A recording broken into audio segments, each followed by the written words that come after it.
National electric power regulatory authority ने बिजली की बुनियादी टैरिफ में 4 रुपये 96 पैसे फी यूनिट इजाफा कर दिया।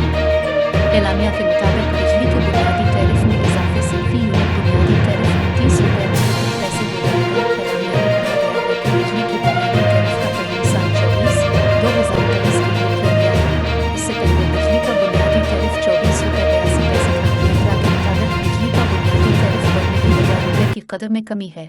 बिजली की फरोख्त में कमी और कपसिटी अदायगियां बुनियादी टैरिफ में इजाफे की वजूहात हैं।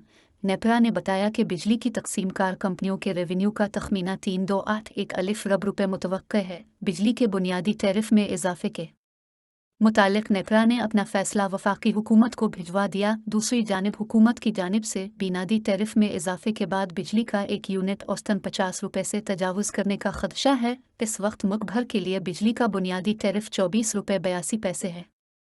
गुज़िश्ता माली साल बिजली का बुनियादी टैरिफ 16 रुपये 91 पैसे से बढ़ाकर 24 रुपये 82 पैसे किया गया था।